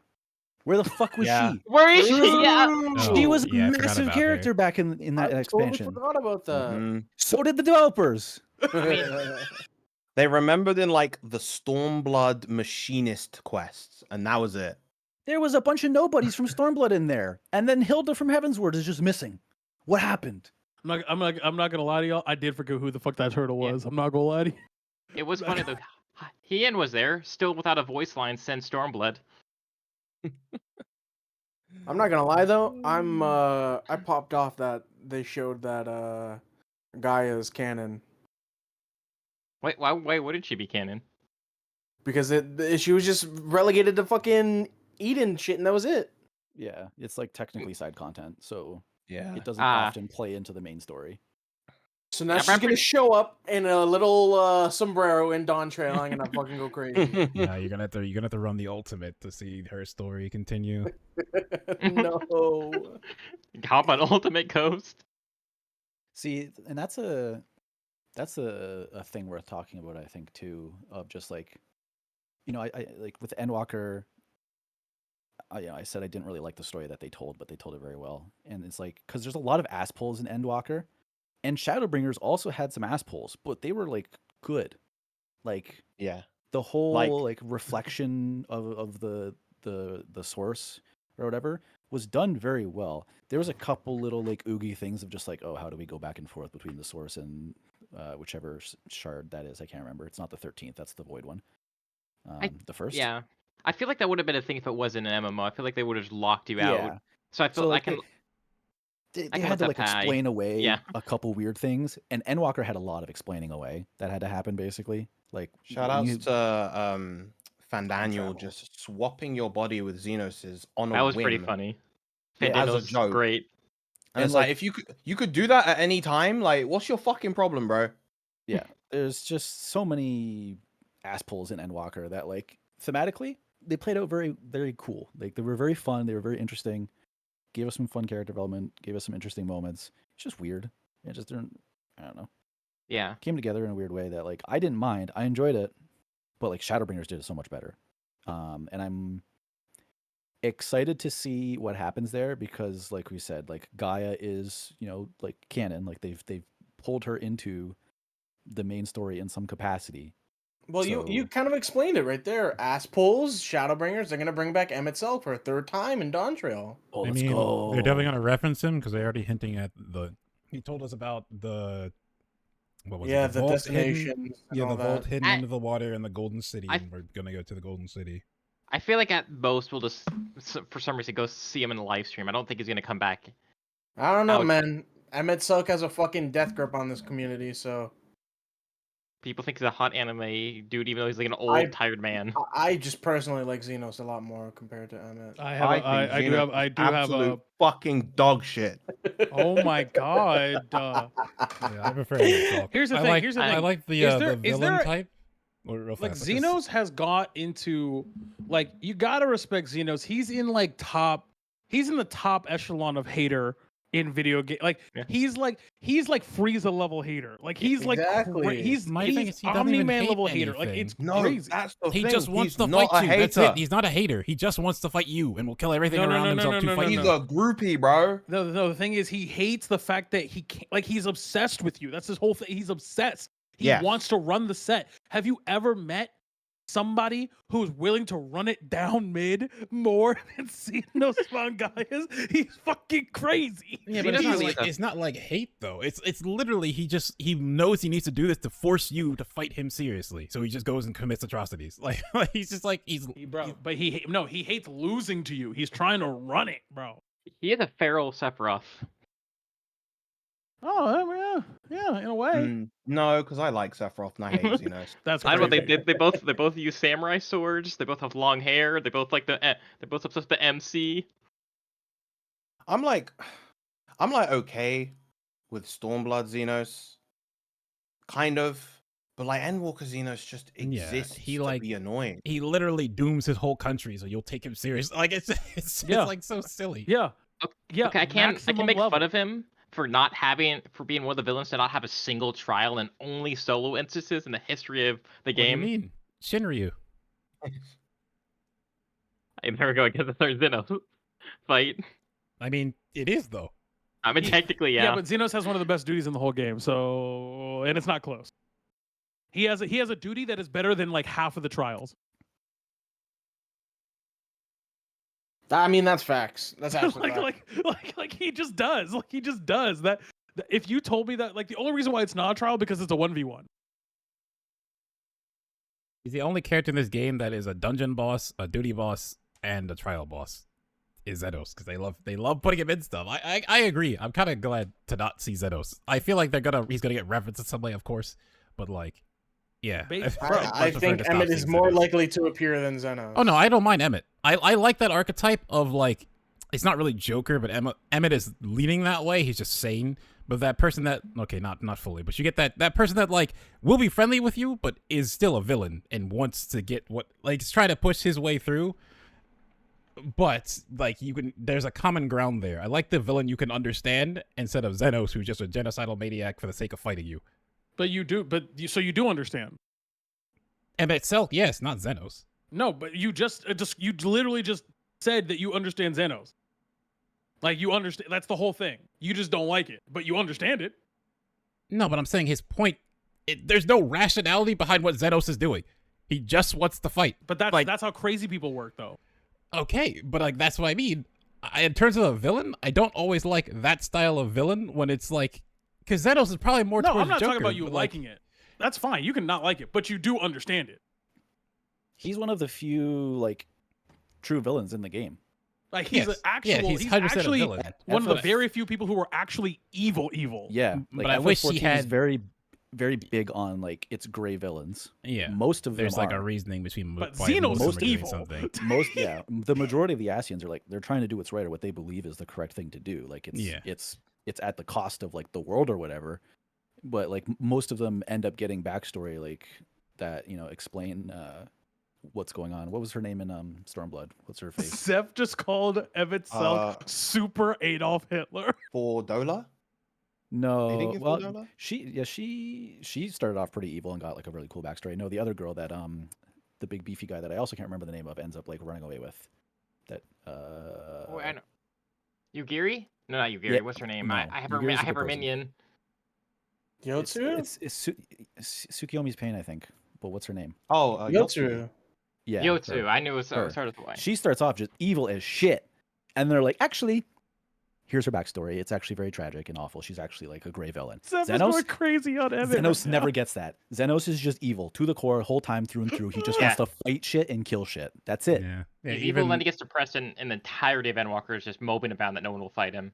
And then he's like, well, time to kill everybody so that way you fight me. And then at the end, who's left? He finally gets what he wants. He's like, you have to 1v1 me, bitch. And then he Chris G's the shit out of I also think that's unfair. Like, Zenos does have a moment at the end of Endwalker where he does help you.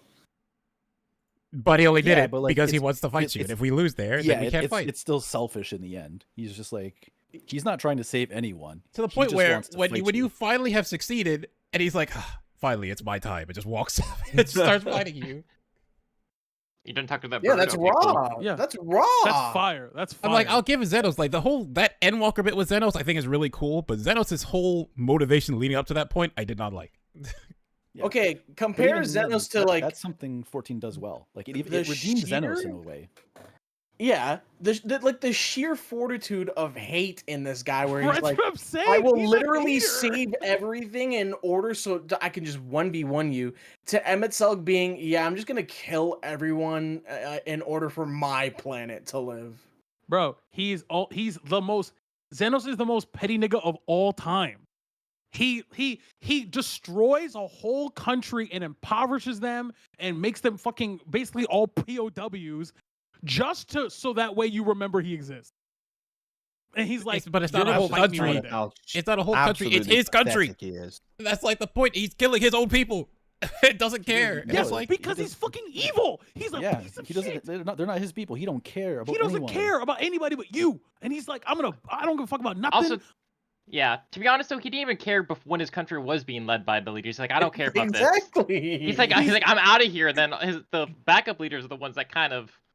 But there's a difference. I think there's a difference between. I don't think it's apathy. I don't think that's a word I want. But like being in a situation where you're in power, but you kind of don't care, but you don't have to care.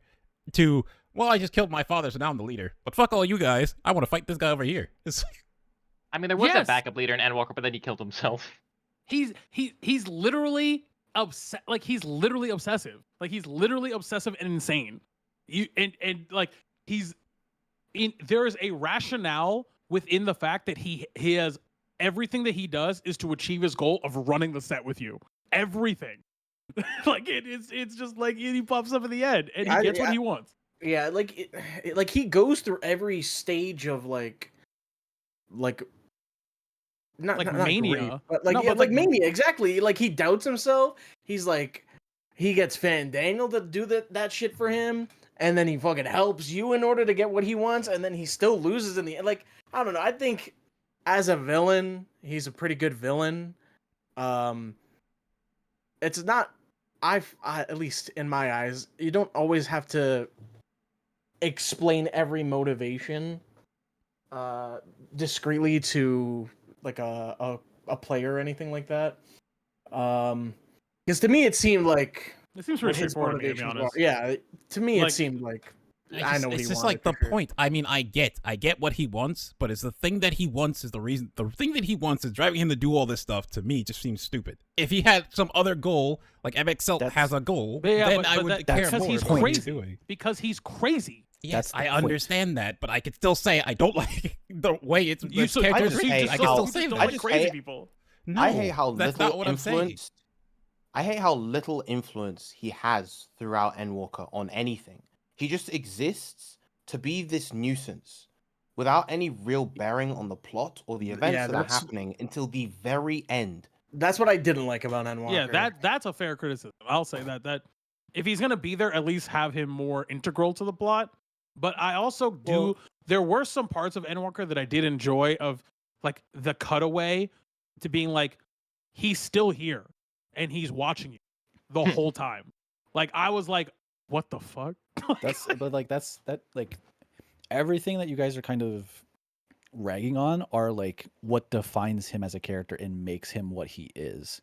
Like the fact that his reason is so stupid is what makes him insidious. Wow. Like the fact that he doesn't have a good reason for doing all this shit, he just wants to fucking fight you and will literally murder everyone in a country to do that is what makes him evil. The fact that it is such a dumb, stupid reason is what makes him evil. And then there's a lot the fact that he's just kind of like lurking in the background and is just kind of like a medium for like Fandaniel's crazy shit because he's the one who wants to like fuck shit up, and Xenos is just like, yeah, sure, I'll kill a bunch of people to help you revive this ancient deity thing. I don't care. Like, because he can do that, he doesn't have a reason for it because he's just this evil shit with a stupid reason. Like, that's what makes him actually like true evil, as opposed to having a good reason, you know, like Emmett Selk, who is like a gray villain. It's like he wants to restore things. It's like it's a bad way to go about it. He shouldn't really be doing it, but like his heart's in the right place. Xenos doesn't have that. He's a piece of shit. He's just a piece of shit. He just wants to fucking 1v1 you, and he'll fuck shit up for someone else to get his way. It's just entirely selfish and self-motivated for no good reason, and that's the point of his character. That's what makes him well written, is because it's dumb. And it is dumb. It is dumb. Like, absolutely agree with everyone on that. It is dumb. But that's what makes it fire. It's a bit of a tangent, but there was a similar thing in Diablo 4. So Diablo 4 spoilers, if anyone cares about this. Nope. There's a character in Diablo 4 who you get introduced to, and they've been like a military leader for their entire life. They have fought hordes of demons, hundreds and thousands of demons their entire life. Yeah, I remember. And then when you're adventuring through hell, he just like leans up against a pillar, and that pillar just happens to be like living skeletons that are just not moving, and just like punches him through the chest and kills him. It is the most stupid, pointless, worthless death. You have this character who has fought demons his entire life. He's like 50 years old or something like that, and he just does in a stupid way. But that's the point. Everyone was so mad, like, I can't believe Dolan died in this really dumb way. Like, he's been fighting demons his whole life. Like, he shouldn't just like all of a sudden like fuck up in such a basic bitch stupid way. But it's like, that's the point. It's to show that he is a mortal person and his life is that fragile. It is that easy for him to just fucking die. I can't just give this one to you because Blizzard, as a Blizzard fan, I gotta fight back on this one because that just reminds me of all the fucking things they did in Legion. Of just like, to raise tension, we're just gonna start killing characters in very stupid ways. Like Tyrion Forging, after everything that character went through, you're telling me he just got tossed into a pit and that's it? Like nah. It can be done poorly, but like Dolan in Diablo 4, like that was the point. Like it was a stupid death, but that's the point. That's the thing it's trying to say. Deckard Cain in Diablo 3, that was a stupid death. Yeah, that was also that one wasn't well written. That didn't do anything. There was nothing of value to that. Yeah. Dolan's death, like it meant something for it to be that simple and stupid. I really like the idea of killing important characters in really uneventful but realistic ways to show how real danger is. Yes. How like there is a right way to do it. And you got caught slipping, bro. Like this is real, bro. This is like you could really get fuck around and die out here. It's very hard to do that correctly. Correct. The points at which he dies in D4 is like, if that happened in a different way, I feel like I wouldn't.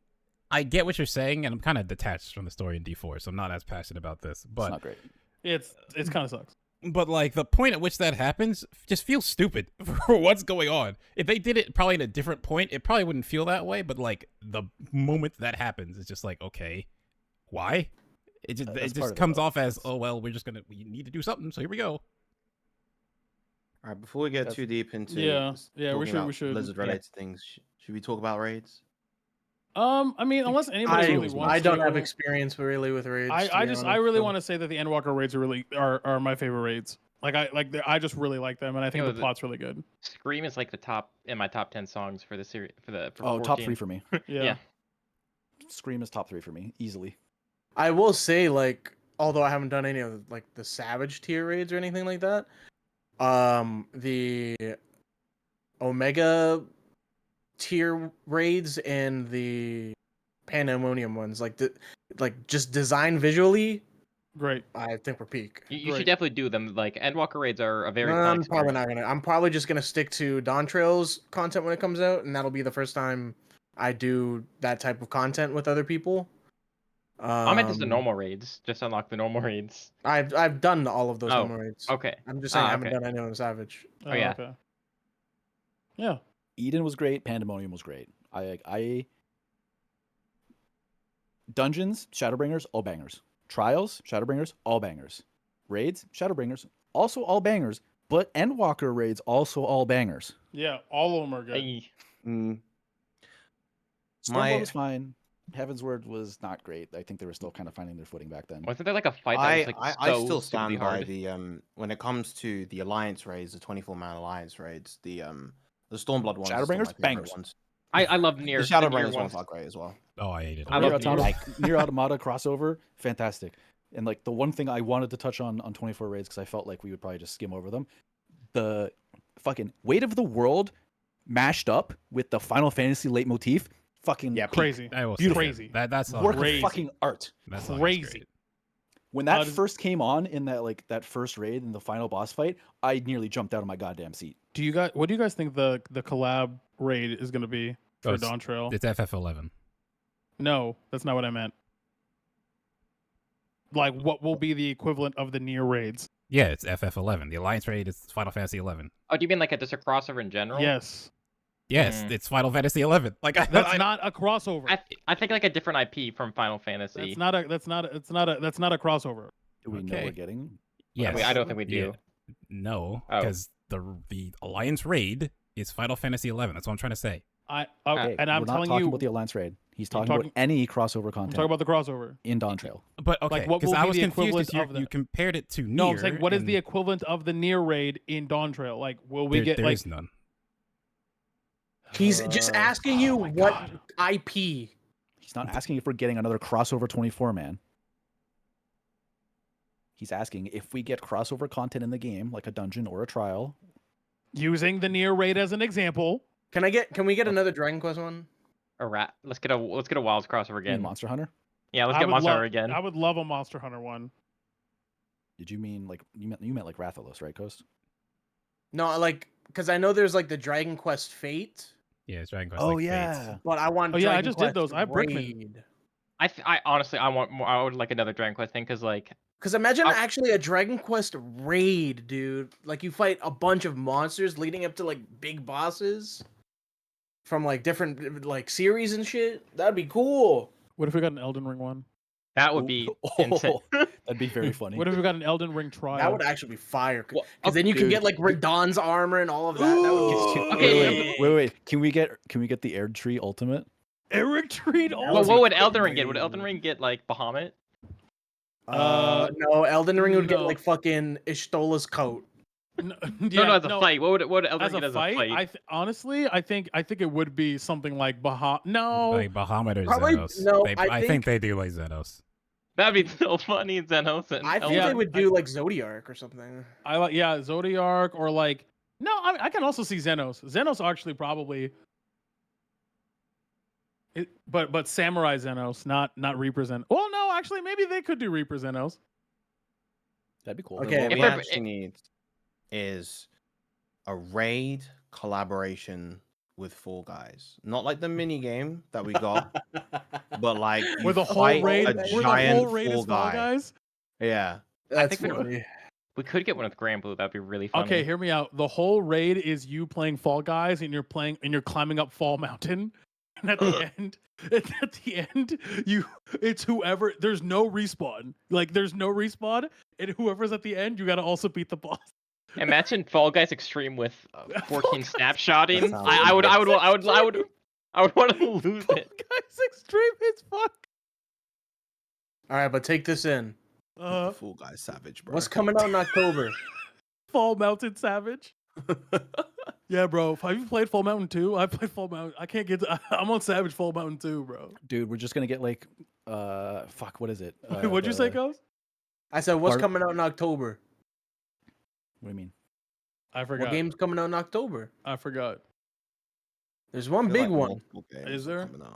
I think there's one that a lot of people here are gonna be playing. Is it Mario related? Sonic X Shadow Generations. Yeah. Dragon Ball. Imagine Dragon Ball. Okay, we're done here. We're done here. Imagine Dragon Ball. We're you fight Frieza at the end of the Yo. All right, everybody. Thank you guys so much for watching the Spoiler Time podcast. No. We appreciate y'all guys. You know what I'm saying? So imagine we get the Fall Guys like Savage Extreme, but it's just like the Bardom's Metal fight. Bro, you're just doing like really hard mechanics like Mario Party. Yes, I would accept. And every raid is different. Like every boss in the raid is different. Yeah, but you it's have to still, but it's still 24 man. And then I want in that raid for there to be meteor somewhere. So just so people can die to it again. Because watching people die to raids in 24 roulettes is very funny. Yes. I play a game every time I do the roulette where me and my friend are in call and we go, okay, how many? And he'll be like, prices. He'll be like, 2, and I'll be like, I think 3 today. It'll be like 1. We'll be like, fuck, just one guy dying to meteor. Percentage that meteor shows up at some point in the expansion, like 100%. Yeah, it's a very classic. Like any trial, any boss using meteor of any kind. Oh yeah. Yeah, 100%. Yeah. Dawntrail? Yeah. I'm just keeping an eye out on FF9 stuff because it seems very heavily inspired from FF9 for a portion of that game, for that expansion. So I think we might see like some Excalibur reference or like maybe some Necron stuff. Or I think that'll be post game content. Almost. Yeah. Because even like yeah, Heritage Found, it feels like when it literally looks like Alexandria. Yeah. We should keep in mind the story is not going to be finished but with Dawntrail since Endwalker was a special case. Well, I mean, they're gonna wrap up. I think they're gonna wrap up the whole selection at the front. Oh yeah. I think that's like the whole we're gonna go through the whole selection process. And then I think the aftermath of that will be the post game. So I was gonna say, like, now that we've finished the show introduction. Jesus. Do we want to let's have the meat and potatoes entree of what's gonna happen in Dawntrail, what's gonna happen with story. I don't know what's gonna happen. I honestly don't know, and I've put little thought into it on purpose. But you can make connections after playing the post Endwalker stuff. I think I'm saying I've tried to like idea. Not. I just want to go in. Oh yeah, me too. Yeah. I've been trying to dodge a lot of stuff as well. Yeah. Okay. Yeah. I'm mainly caring about. I've dodged everything. How bosses are playing and I have watched it. How the game is going to feel. I'm full speculation. I'm more excited, honestly, for after the benchmark. I'm just more excited to like actually see it. It'll feel new again. That's actually what I'm excited for. One thing I'm excited for is the new anime, like how much they stepped up the animations and like I'm excited about textures. Yeah, I won't be pixely. Go ahead. Viper's pretty epic. I just want to play Viper so badly. Very funny that Picto. Very funny about that, by the way. That everyone thought that Viper was going to be the really complicated one, and it's actually Picto. That's very funny. Pictomancer's crazy. I don't know if I'm a bit brave enough to play it. I'm so excited. Yeah, Warchamp's getting bored with Black Mage. Yeah, they're nerfing it too. Yeah. Well, too much damage. They're nerfing the creativity of the job, which is upsetting because it was one of the few jobs in the game that kind of had that. Hey man, I'm tired of pressing 1, 2, 3 when I can press 1, 1, 1. Like, I'm gonna be honest. Anyway, I'm glad that in spite of the fact that they implied this is lore, buddy. Strap in. All the fact that they kind of implied that Dragoon was going to get a revamp and then they just didn't revamp it makes me happy. Yeah, they just. So here's the thing: all of post Endwalker focused on the 13th, which was which was a reflection that got its shit fucked up. The other reflection that we've gone to and that we saved was the first. That one was about to become fucked up with light, like the void was fucked up with dark. But yeah, we saved that one. Stops the tide. Yeah, which means that there are 4 reflections that are untouched, which means there are 4 copies of the world, because the original game getting blown up and destroyed and becoming a Realm Reborn, that was one of the reflections. Like the original game is a reflection. That one got toasted. Which is the 5th. It's the 5th. Yes. No, it would have been the 7th, because it's the most recent Calamity. You're right. Then we'll make that the 12th. No, the 12th is the second. 12th the 7th is the 7th Umbral Calamity. Okay. Yeah. 7th is 7th. Yeah, they lined that one up real nice. But yeah, so there are 4 copies of the world that are fine. We're the original, we're the OG, we're the cool one. But there are 4 worlds that we will probably travel to. It might not even be in this arc of the story, because the whole thing was just like Hydaelyn Zodiark was like one 10-year story arc. We're probably going to get another 10-year story arc. They might not even touch this in everything we're about to do, but this is still like lurking in the background. Are we under the implication, like, because there are still like 4 Asians we have not met that we know exist. So like, I don't even think bringing Asians back is a thing. I think they just exist. They are characters, much like the Scions are characters. Or Gaius killed them. Because Gaius went around killing Asians. But can you even really kill them like that? Like, I don't even think you could just go up and smoke them like that. Like, that's not how that works. Tito is right that there are a couple Asians that are still unspoken for, which is also why it's interesting that they referred to the first arc as the Hydaelyn Zodiark arc and not the Asian arc. Correct. Oh, I didn't even think about that. That's why I was like saying that, because I was like, they're not gone. They're not out of the picture. I mean, there's probably not going to be like Asians trying to like destroy the world anymore. That's probably not going to happen. But there's still a couple of them that are unspoken for that are still in play. And at this point, there are 4 reflections that are completely untouched and completely fine. And the story has taken us to 2 that were fucked. Mm-hmm. So they have a lot of room to like do interesting shit with those reflections. And it also means that what was the other one? The 13th, the 13th and the 1st. The 13th and the 1st. 13th is the first game of Oh, Endwalker. right. I'm stupid. I'm stupid. No, you're good. Quote unquote the void, like where all like the demon monsters come from, is a destroyed reflection. It is completely No. I'm fucked. dumb, and I was thinking the source was the first for some reason. I don't know why. No, I got brain farted there. The first is Shadowbringer. Yeah, the first is Shadowbringer. Yeah. There's 4 reflections that are totally fine, and we have traveled to 2 that one was completely fucked. Like they turned the void into like an inhabitable thing. So like that to be now fair, brings the other ones stupid. back into the picture. They fell for it.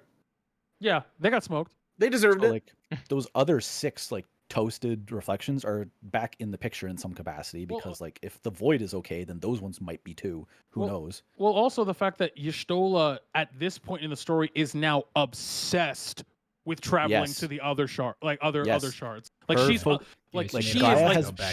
completely was like she was all about I'm just trying to learn. I don't like she's just trying to expand her own knowledge, and now that knowledge, the fact that she's probably the most intelligent person on the source, is like sourcing all that into one singular topic of I'm trying to get to the other reflections. Like so that's the big thing. Like Y'shtola's entire focus in post Endwalker is trying to like connect us back to the first, and then Gaia got brought in as like, you know, quote unquote canon. She got brought out of the side content and made like it. She got brought into the main story. So they're definitely going to do something there. 100%. The source is getting linked up to the first at some point in some way, somehow. That's going to happen. And from there, those other 4 places come into play, because who knows what the hell is going on over in those copies. Because like, you know, the first is like, it's completely its own thing. Like all of the zones there are completely unique and completely interesting, which brings me to my first pre-Dawntrail super conspiracy theory lore speculation. I think Solution 9, the reason that it is so out of place is because like that high-tech cyber society is one of the reflections, and they have managed to come to the source. And it's going to be through connecting with them that Y'shtola figures out how to connect to the first. That makes sense. That makes a lot of sense, actually. Yeah. And it's also because the two destroyed reflections have been brought back into play. I'm starting to wonder if it's actually the 12th. The one. Yeah, I was going to bring up the 12th. The one that's fucked by lightning might be the electric high-tech cyber society. Yeah. They might have pulled it off. Like they might have survived. They brought it up, didn't they? Didn't they bring up lightning with there's an area that has a lightning dome. Hear me out though. I do think though that if you look at kind of what is needed and what runs, I actually don't think it's 12. I think it's the 3rd. I think that they purposely do a thing where they want the opposite of what's going on to be the thing that's needed. So like if Earth is taken over the third, the people who run on electricity would probably get fucked, right? No, you know what, Tito, you're right, because FF9, like the area that looks most like Solution 9 is Terra. Yep. It's Earth. Yep. I think you nailed it. I think we have cracked Dawntrail together. We spoiled Dawntrail before it even came out. Sorry, guys. Solution 9 is actually the third leaking into the source. We figured it out. Did it. Bookmark this. So you guys, I'm just excited for all of the high level cooking recipes. The latest live letter, right? You guys didn't watch that. Nope. No, I didn't watch any. Yes, Okay. I did. I skimmed it. I watched all the mechanical stuff because I really wanted to see if Gunbreaker gets now a new AoE, and he does. So I'm good. No, there was one after that. Oh, I didn't watch Did they that talk one. about it in the live letter? Am I right? They talked about an invasion. Yeah, we're right. So I won't say any more than that. We're right. Okay. We're right. Here's the important thing. I nailed it. The Scions. Who's fucking over who?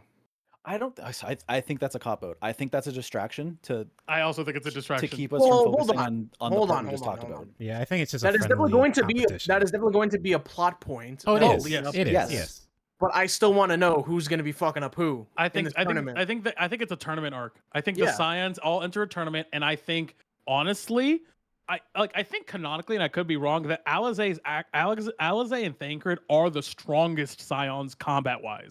Like I think they're like the ones with the best boxing ability out of everybody, other than you. Okay, but obviously. we're entering, so we win. It doesn't matter. So right, but here's the thing. Stinian, I don't think we enter.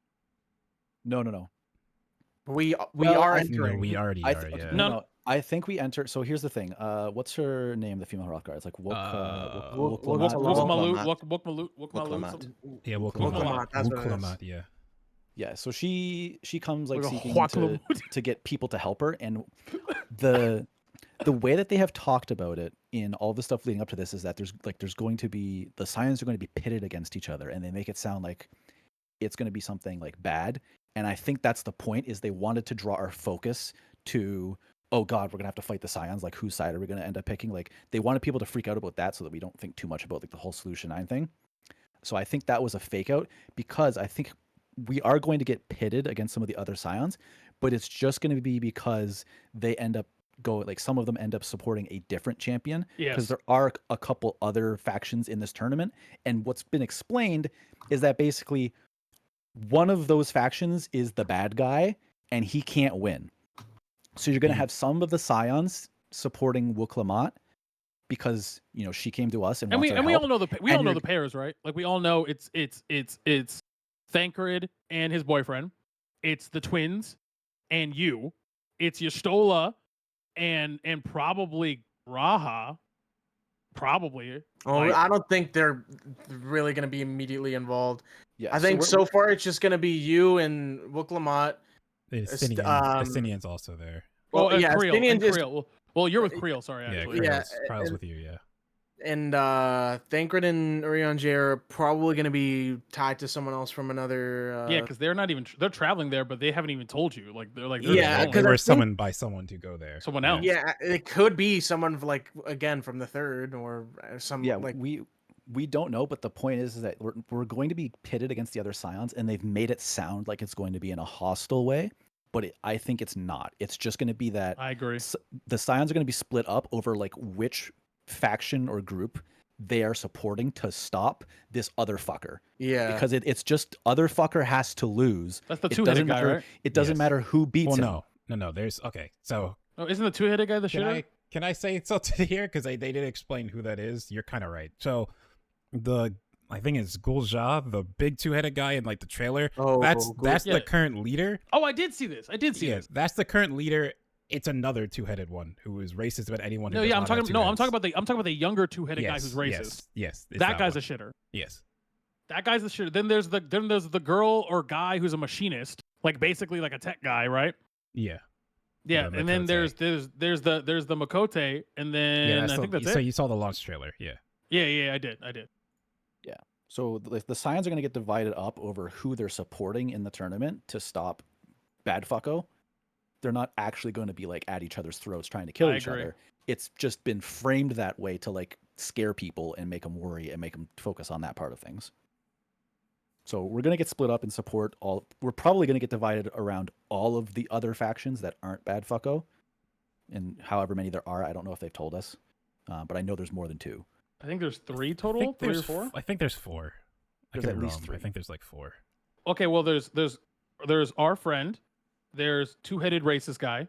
There's the tech guy I forget. I honestly forget. I think it's a Makote. It's a male Makote. I think it's a Makote, right? Yeah. The green-haired person. Yeah. And then there's one other nerd. I forget. Because I'm imagining that Urion J and Thankard will be with the Makote, and we don't know who Estinian is with. Yeah. Well, Estinian, we don't even know if he's going to be involved with anything because he didn't get any sort of letter. He just said he's going west. Yeah, that's all it is. He's there, but I don't know. So I think they're gonna. I think they're gonna rope him in because he's there. I think that's how it's gonna work. He's gonna get roped in with probably another faction, and we're gonna have some moment with probably like Yustola or Graha where they're just like, well, it probably makes the most sense if we don't put all of our eggs in one basket and all of us support Wuklamat. We should probably, divide ourselves in because we have to make sure to stop bad fucko. We're gonna have some moment like that. Yeah, fuck bad fucko. He sucks. I'm calling him that as soon as I encounter him for the first time. Yeah. For real. Well, we've been out for a while, but I do think. I mean, I'm just excited. We only got a couple days left. Is anybody going to be playing through the content as Viper or Picto? I will be. Yes. It depends on how deranged I'm going to be. At I want to actually get matched into queues for stuff. So. Yeah. I'm going to be up at 5 a.m. Friday. Yep. I got a full party. Me too. Grinding out Viper all the way to 90 and then hopping into it. Which they boost experience down there, so it'll be even faster. I will be also up at 5 a.m. I don't know who I'm playing with, but I'll just see who's up. You'll be playing with Mike and I. Let's go. I'm just very excited for this because of the first expansion I'm playing on release. I played through like the first. There's nothing like it. I played through the first 4 expansions or something while everyone was playing Shadowbringers, and then I played the first 3 expansions while I've been playing Shadowbringers. Then I started Shadowbringers when Endwalker came out, and now I'm here. And I'm telling you, there's nothing like it. Yeah, I'm so excited. Fun. Yeah, it is such a great experience. It's the best way to make Gil. One of the tattoos on my arm is because of the experience I got playing Endwalker on launch with friends.